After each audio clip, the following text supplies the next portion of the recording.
Hey, welcome everybody. It's been another week. In fact, for the bachelor students, week 7, we're on the glide path to being done, and that's exciting. It's always exciting to see the last week coming up and seeing the good things that come out of everything. So, all right, Ryan, Sean, James, Lamar, Feo, Nehal, Ebony, Nathan. Good to see you, Nathan. Delaney, Kyle. Okay, folks. So,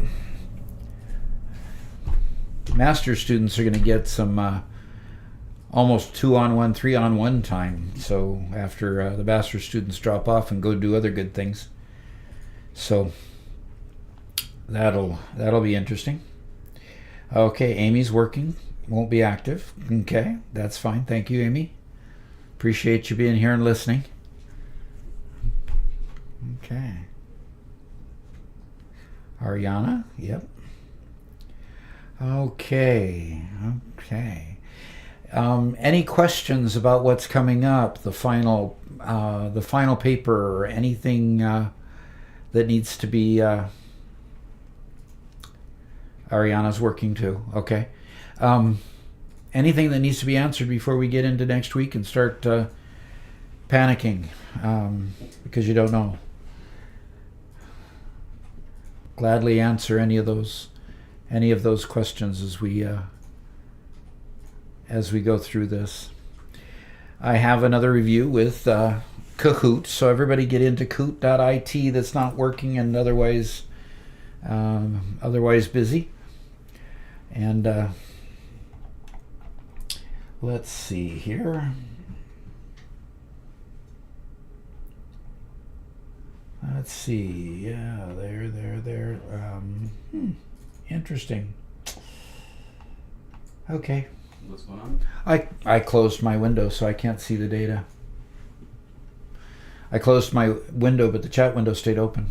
Oh, okay. So, kind of interesting. I suppose I could try to resurrect it. Okay. That's not the one I wanted. Because I saw the one I wanted. YouTube live streaming. Okay, fine. Because I clicked on the wrong one. The right one left. Darn. Okay. That's fine. We'll find it here. It wouldn't be a live stream without some technical difficulties. Oh. Or a brain dead instructor, you know. Oh, well. Okay, there we go. Back up and running. Okay, very good. I'm back up and running, and the picture's there. Okay, so we have 18 people concurrent in one place. This is 20 in the other. Okay. Well, it always seems to be different for some reason.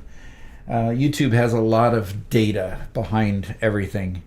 And what you find after you've used YouTube as a YouTube video creator is that the data on different pages don't necessarily match, even though they're supposed to be measuring the same thing. So you just shake your head and wait for the next day to come, and it gets in sync eventually. So okay, Allie can't be active, but you're here. Okay, that's good. Dan, boy, we've got a lot of people that are either at work or doing things. Okay, it's good that we're employed. That's the good thing about life right now is keep your job, hang on to it if you want it. So, all right, let's go ahead and get started. Classic mode. The game pin is coming up. Game pin 1326110 at the Kahoot.it website, or with the Kahoot app if you've loaded the app onto your phone. Okay, Nehal, James. Oh boy, bunch of people popped on all at once. That's good. 8, 9, 10. And there's Joy. Could you mute your system, please?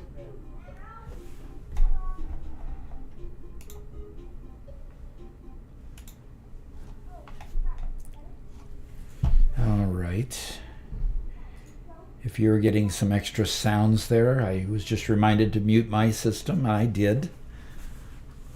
So hopefully you won't get any extra sounds. There's Adriana. We've got 14 folks online. And we got 21 concurrent users, so there's a few folks. Ahmad. Alrighty. Well, with our 3 people who cannot Yeah, cannot be active today, we're we've about got there. Allie, Daniel, Amy, and one other that can't be active. I thought. So only 3 that can't be active? Okay. Yeah, okay, that's not too bad. So with 15 folks, we're going to go ahead and get started. Anybody else needs to join? We've got 6 people out there that are not. Anybody can join. We'll have some fun here. And the first question. Okay, first question up is, Congo benefits what industry? Congo benefits the global currency exchange, red, or blue, global commodities trading, yellow, global supply chain efficiency, or green, global trade finance. It was Sid. Okay. Sid is the 4th. Okay, so which is it? What industry does it benefit?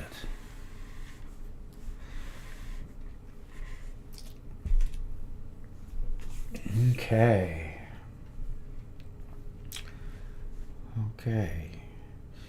We got 14 answers in.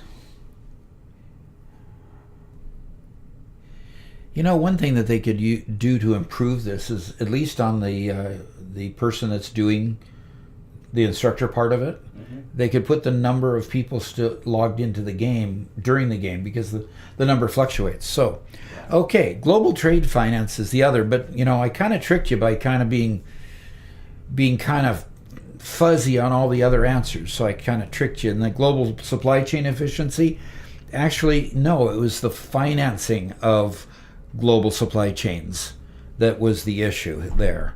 And so commodities, yes, they're involved in commodities, and yes, they're involved in getting currency exchanged between banks, but what they are working on is all the contractual information in the trade finance and contracting pieces, helping businesses to be able to document their assets, and in the process of being able to document their assets, can get loans or effective financing for their shipments and such. So, okay, very good. Let's go to the next one.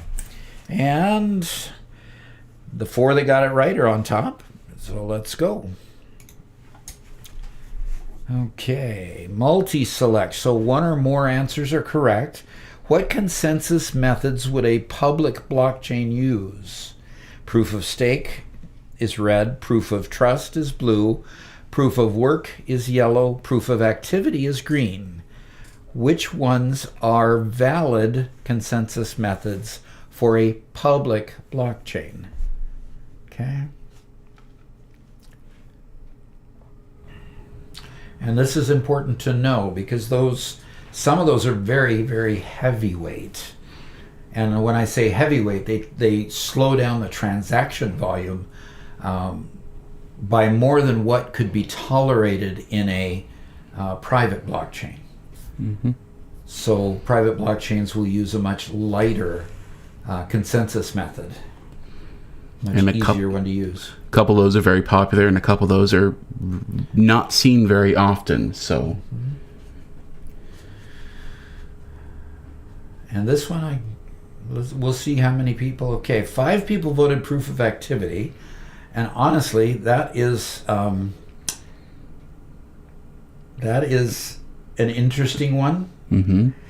13, of course, proof of work and proof of stake. I pretty much expected people to answer both of those. Proof of trust. I'm going to have to modify this one, because we finally had a blockchain that came up, and I read their white paper the other day, and their white paper, the consensus method, they're calling proof of trust. Go figure, huh? In a public blockchain? in a public blockchain. Interesting. Typically, proof of trust is used because you trust the individuals on the blockchain. For example, IBM Food Trust could use proof of trust because they have known users on the blockchain. They gain access, and it's through proof of trust that they're able to make transactions, as opposed to on a public blockchain where it's typically proof of stake or proof of work.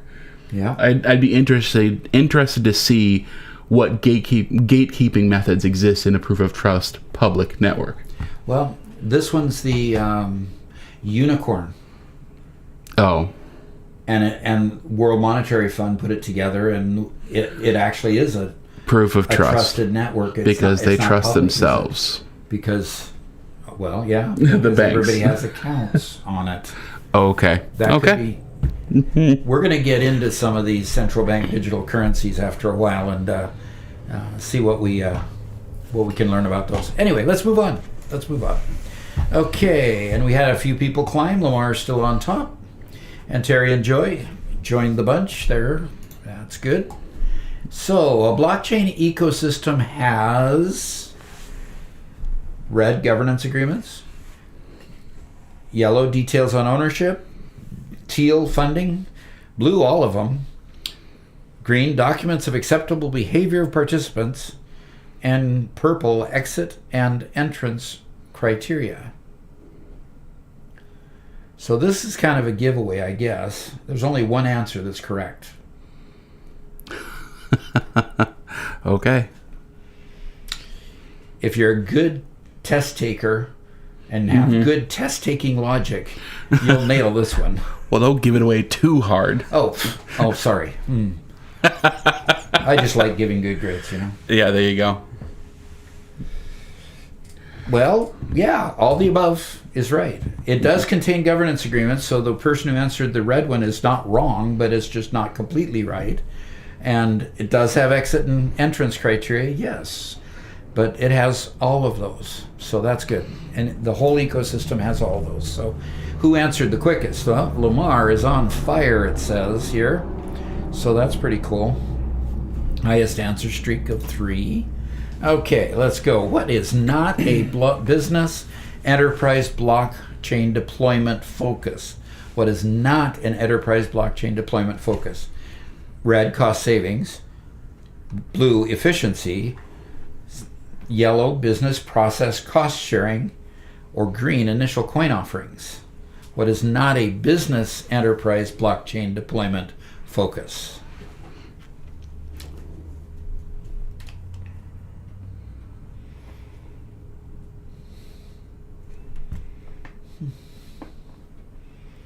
All right. Good. Only fooled one of you. That's good. This is the kind of answers I should see toward the end of the course. That's great. We're getting there. All right. So who answered? Boy, Lamar, you're just right on there. You answered right quick. And he changed his icon. Okay. Next. True or false? Proof of concept design is a tool to mitigate risk. True, blue, or false, red? Proof of concept design is a tool to mitigate risk. Mm-hmm.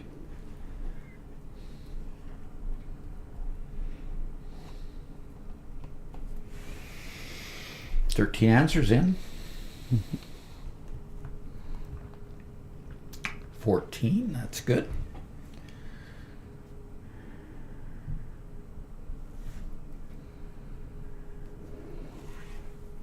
All right. And it's true blue. Robert, did you deliberately answer wrong? Not on this one, no. Not on this one? No. Okay. Yes, it is true.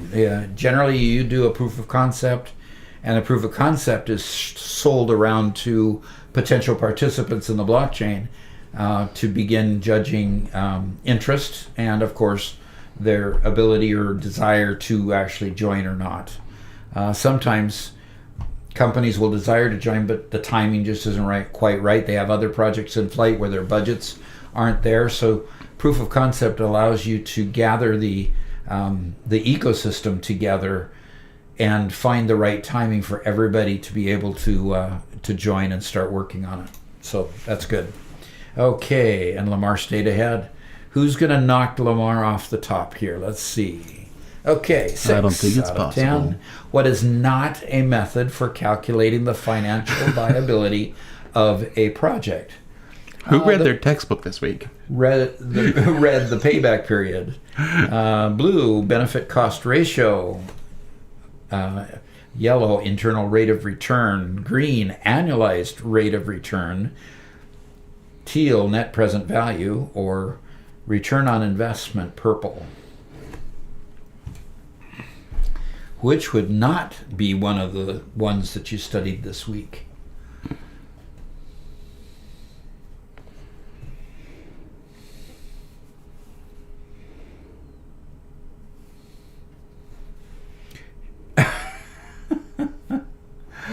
Okay, was the question about pictures no indication of the answer? This current picture? No, that was from a few questions ago. Okay, I missed that one then.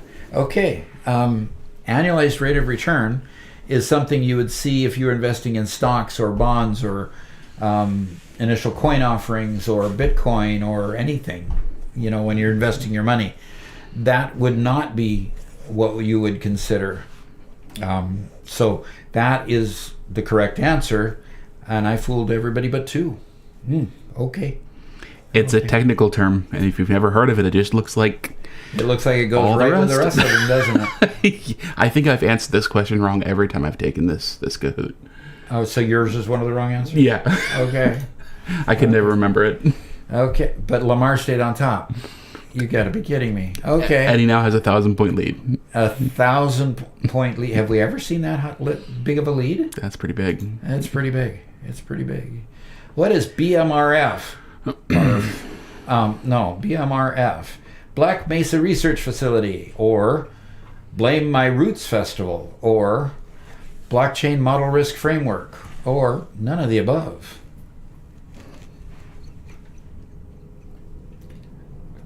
I think it's Blame My Roots Festival. I don't know what this question is. I don't remember this one. Okay. Okay.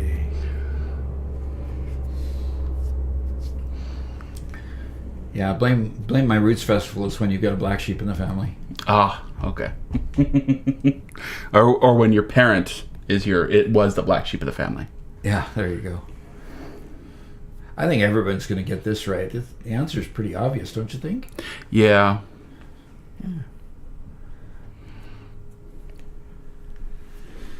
Okay. Yeah, most of everybody got it right. Yeah, it's the model risk framework for blockchain. Yep, exactly. Although I do appreciate the 3 votes for Black Mesa. Yeah, the Black Mesa Research Facility actually is real. Well. But it has nothing to do with blockchain. So. Okay. Uh-oh, somebody dropped out a second again. Can't remember who was in second. But Lamar's gotten 7 in a row, so yeah, he's yeah, 7 in a row. I think we've only had 7 questions, haven't we? Okay. Yeah. Large enterprises cannot adopt a public network. True blue or false red? Large enterprises cannot adopt a public network. How technical are you being on this question? Yeah, pretty technical.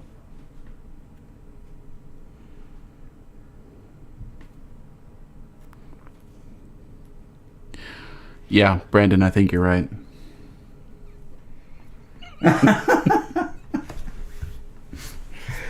He probably has a Kindle version of the textbook.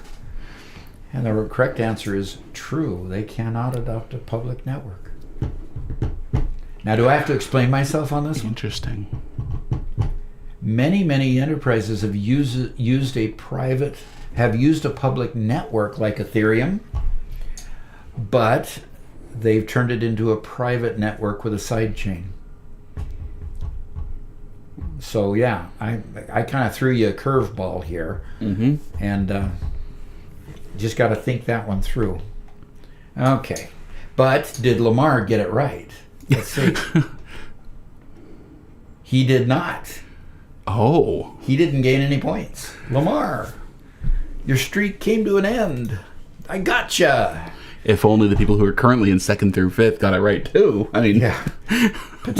Potential roles an enterprise may play in a blockchain network include a user, member, founder, operator, or all of the above. User is red, member is blue, founder is yellow, operator is green, or all of the above. yeah, you always have to turn your hacks off when they got wind of you.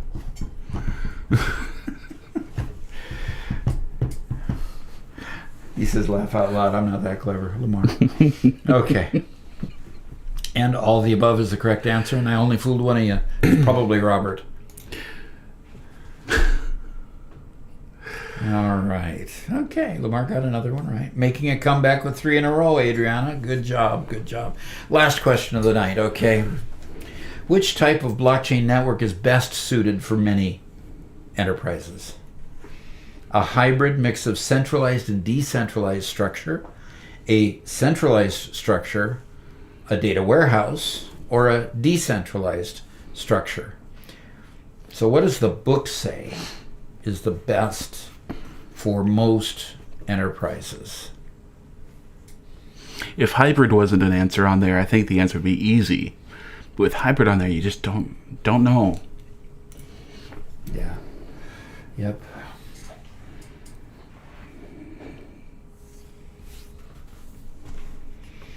Okay, most people got it. Yeah, it is the hybrid. It is the hybrid, yes. So we've got a podium here. 3rd place goes to Amber. All right. 2nd place goes to Nathan. And 1st place, of course, goes to Lamar. I'm pretty sure Lamar has been at least on the podium every week. And Kyle and Terry were runners up there. Good job, Terry. Good job.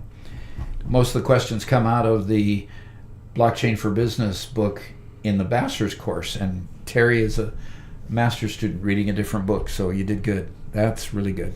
Okay, let us close this down and move on. It's going to complain, but I'm going to leave anyway. All right. Any questions before I start talking about AI and blockchain? Okay.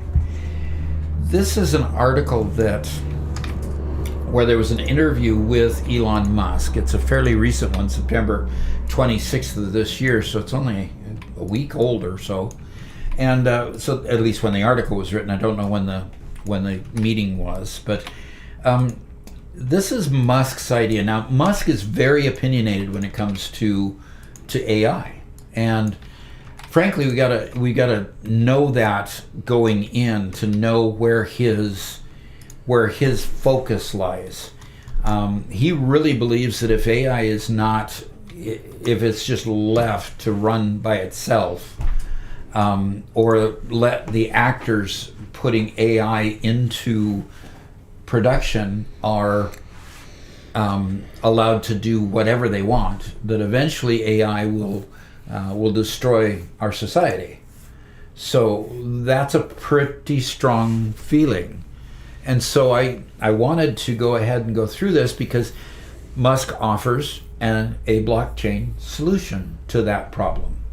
So as soon as we get some results from our panel here.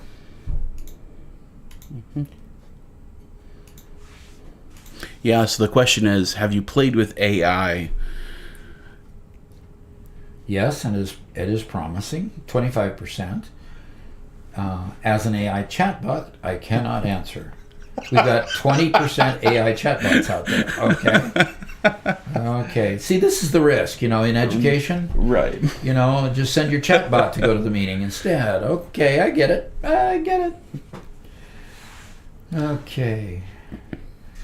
Okay, so we're split, 40 each. Yeah, about half and half. Yeah, yes, that's promising. I do have to tell you that I use AI between Robert and me. We use AI to help us with the descriptions of our videos that we post on my technology channel. And we do that because we can extract the script after YouTube has generated the script from my voice, and take that script and put it into the AI and tell AI to give me a summary description. And by doing that, it picks out the keywords that I can use as tags, and it gives a good description for the users. And so we've found it very useful there. Now, Robert, explain kind of how difficult the process is sometimes. Oh, yeah. So I've been using ChatGPT since the beginning, and it's interesting because it has a chat history, and so it takes the history into account. Well, what that means is, because every single one of its replies are supposed to be giving me a transcription of the video, it starts to hallucinate the contents of the video after a while, which means it gives you kind of the same generic description. And there have been once or twice when I read the description, I'm like, wait, that wasn't the video I just fed you. That was a completely different video. What's going on? And I have to start over and get a completely new conversation with it.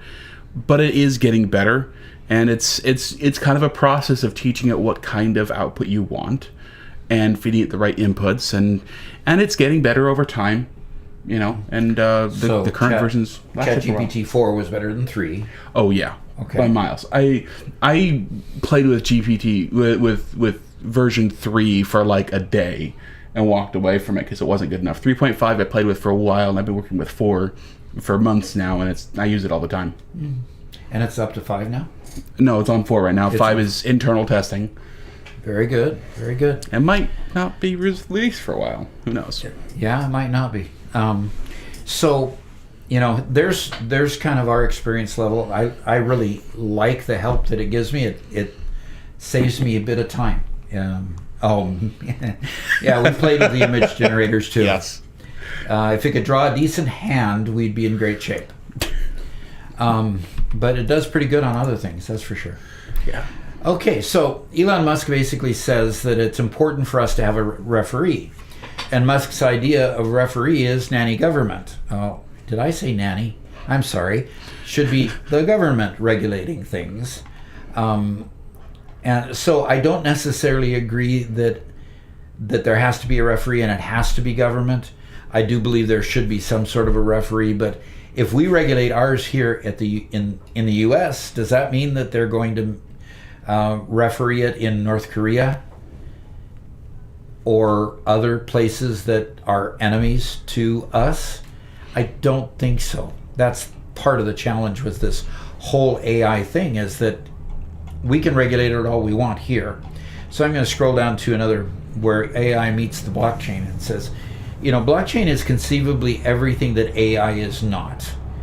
Transparent, traceable, trustworthy, and tamper-free. Okay? AI is none of those.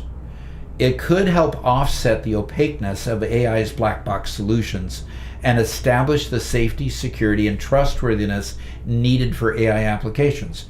So what he's really saying is that if we could put a wrapper of blockchain around the data inputs and outputs of AI, we could at least have a fully recorded dialogue of all of the inputs and outputs that happen within an AI, whether it's pictures or whether it's chat or anything else that it can do. I'm not aware of all the things it can do.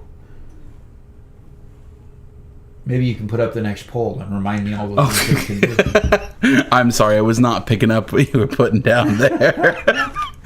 Okay, so the first thing is that AI is data driven.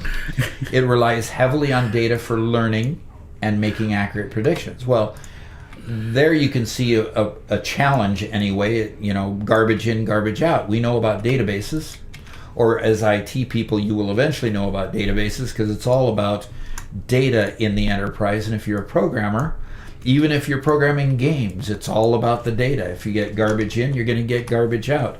If you have the wrong thing for a character in a game, the character's not going to act right. Mm-hmm. So, you know, it's all about the data. So when you feed data into the chatbot, of course, is going to be able to then replicate only what it knows. It's kind of like a child that has to be taught everything from the beginning. So I think Robert knows a little bit more about data than I do, so I'm going to just turn it over to him for a sec. Well, there's two types of data that the AI needs to handle. There's the data, the training data, and when the AI is learning from the training data, it brings the data in, it analyzes the data, and this is a very air quotes type analyzes the data, and then creates its own neural network approximation of what that information is, and dumps the original data. So it learns from the information but does not retain all the information. So it's just like when you go to school or you listen to this lecture, you remember a significant amount of what was taught here, but you don't actually have a photocopy of what was on the paper. You don't have a recording of what was said. You just have your own brain's hallucination of what was said. And so that's a big portion of the AI consciousness or whatever the data it has. Then you have a second set of data, which is hard data that the AI can refer to, that happens within your own conversations and stuff. And that's where AI starts running into some problems, is when it starts to hallucinate data from its neural network, when in fact it needs to reference this hard data. Yeah, exactly. So the importance of it being data-driven can't be underestimated. You feed it in that government should be all socialist or communist, and you're going to get a chatbot or an AI chatbot recommending that you ought to get rid of the United States Constitution and become totally communist, of course, because the AI doesn't know any better than that. So what you feed it becomes extremely important. So in our poll, of the people who have played with AI, most people have played with the chat part of it. Mm-hmm. It is fun to feed stuff into Dolly and Midjourney both. You did a Christmas gift.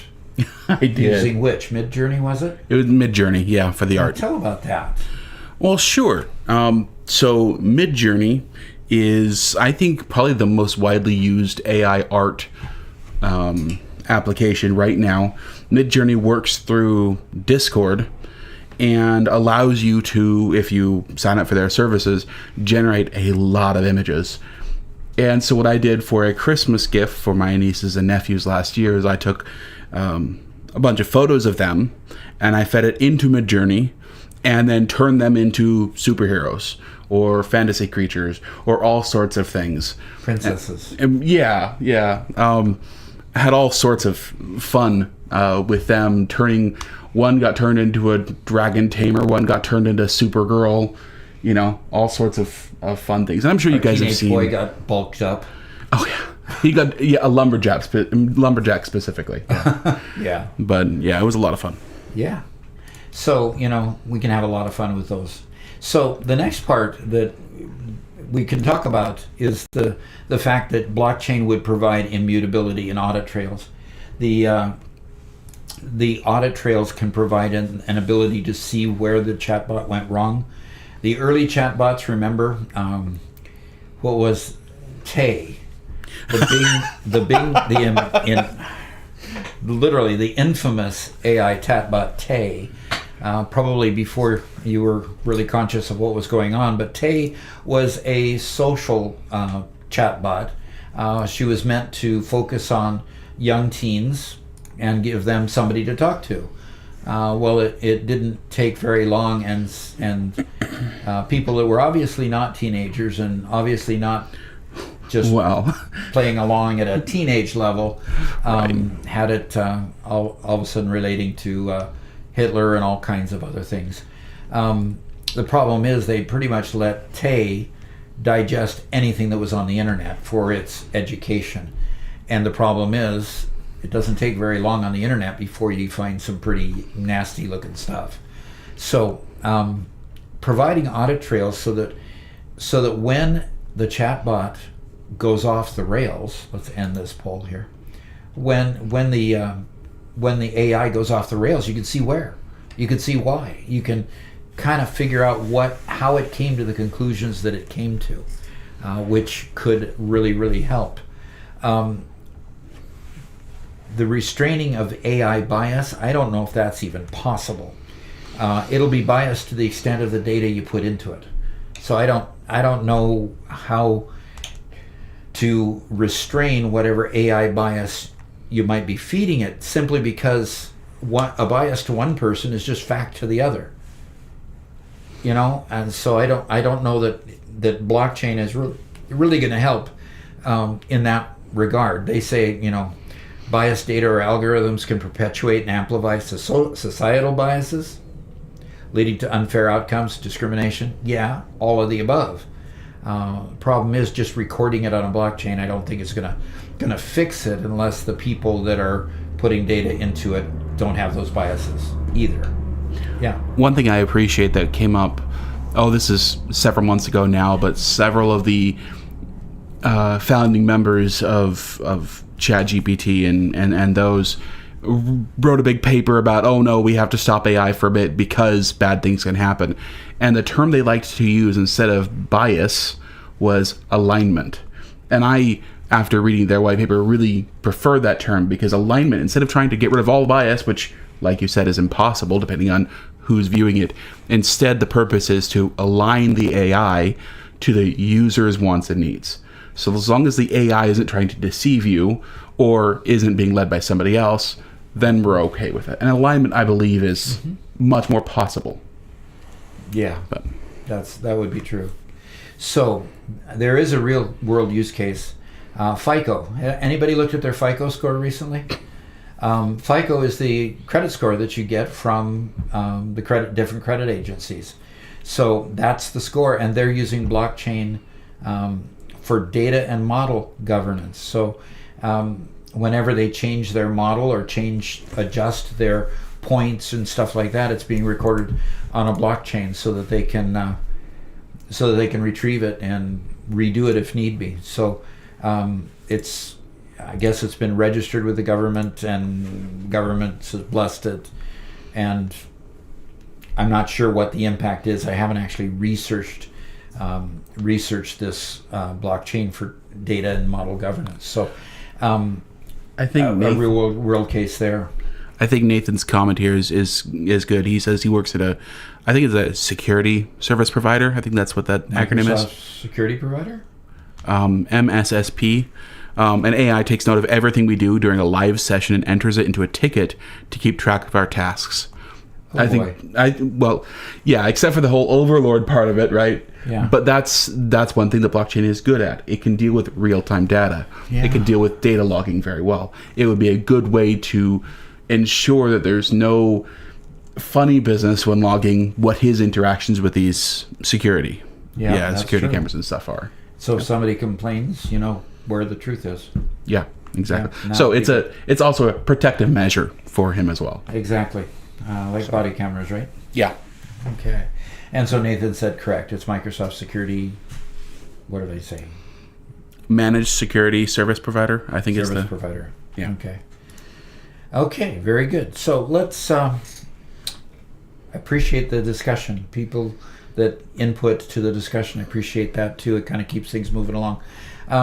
I want to cover Pepsi Cola. We've got bottles that get that have our favorite soda in it, whether it be Dr. Pepper or Coke or Pepsi or 7-Up in this case.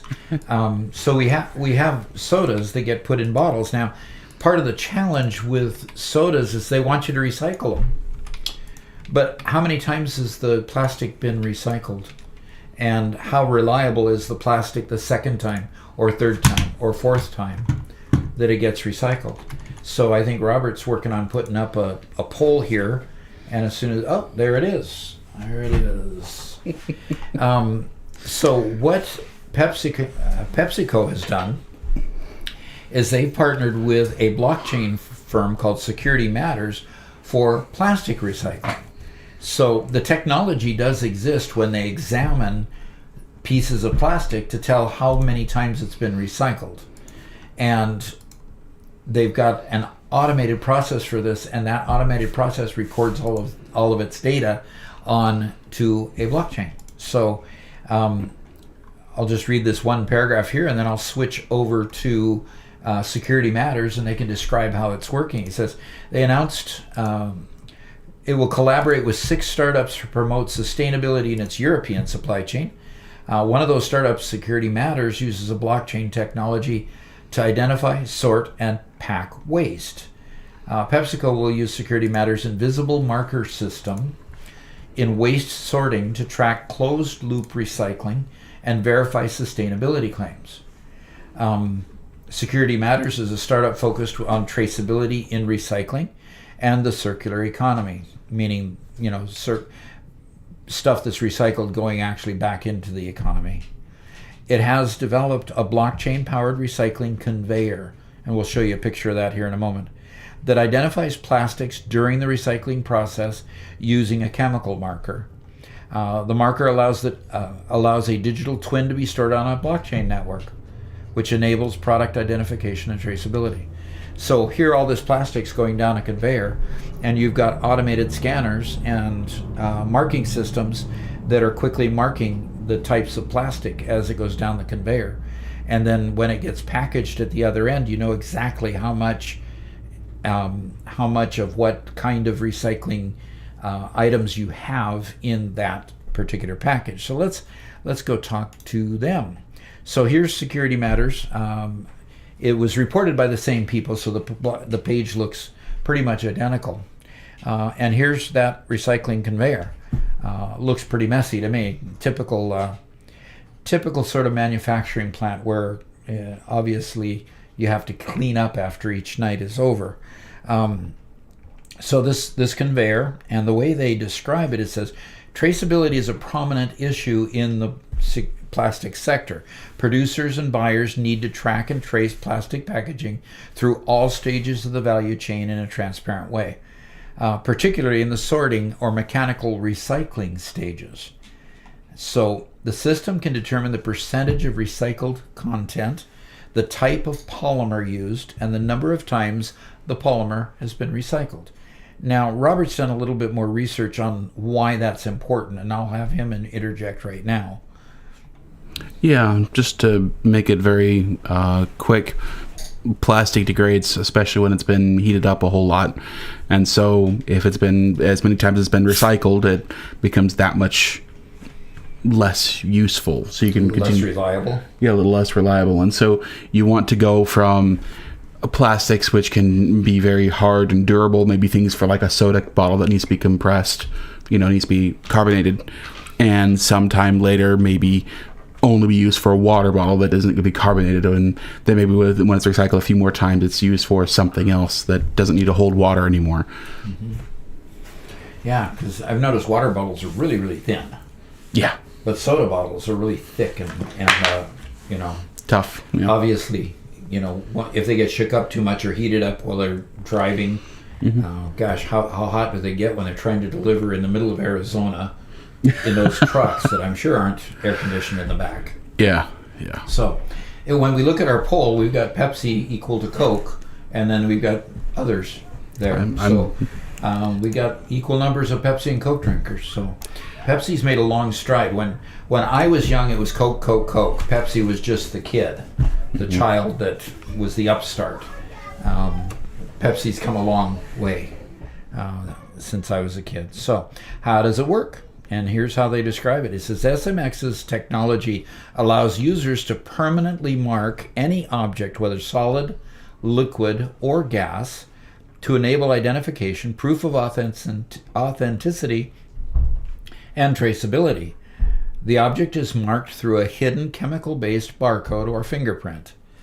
It can then be read using the company's unique reader, which accesses the corresponding stored data that is recorded and verified on a blockchain. Now, that is way beyond my ability to really understand what's going on there. Somehow they mark it, somehow they can read it, and be able to then record whatever specific data they're recording in order to make sure that they can know exactly what kind of recyclable is there. And that's really the end of the argument, end of the article. No argument here. but it's really kind of an interesting concept. There's going to be a lot of manufacturing processes that are going to be improved by being able to record something quickly and have it as a permanent record over time. And that's going to be a great benefit to the world at large as we continue to advance forward in the area of blockchain.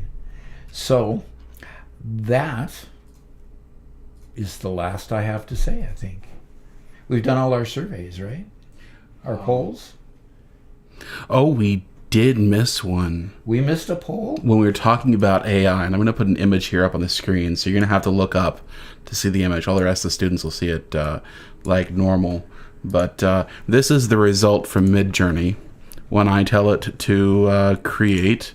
Let me give you the prompt here. Distance learning students watching their professor through YouTube. What? So the poll that goes with that, we will ask you if you believe that AI could be dangerous. Okay.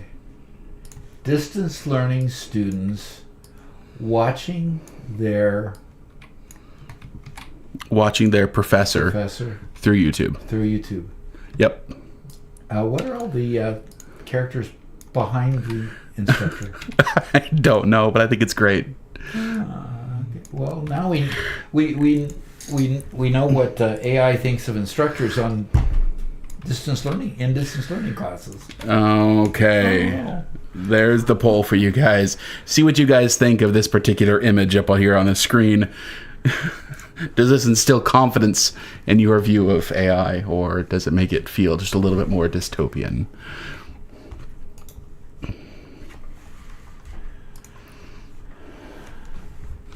And my personal answer is decentralized to neutralize. That's what you answered? That would be my personal answer. I cannot put anything in here. Since but you're running the... Right. So decentralized to neutralize would mean, yes, let's get it on the blockchain. Let's get on the blockchain. Let's let individuals use it. Let's let individuals train their own. Let you have your own AI trained by your own data on the information you want it to have, instead of letting somebody with way more power and money than you, who wants to do what they want to do, tell you what the AI is going to say. Yeah. Well, I think the majority of our class agrees with you. Some people think it's dangerous. Put the cat back in the bag. Not yet. Hal is a long way off. Yeah. Well, that's Elon Musk is kind of on the side of Hal. Yeah. In that he doesn't believe Hal is very far off. No. So. Okay. All right. Well, that's a good one.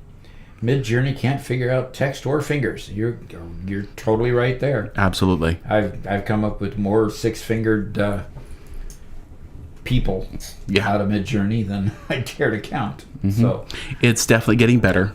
And really where the biggest benefit lies, at least on the AI side, is when you're using AI mixed with other tools, right?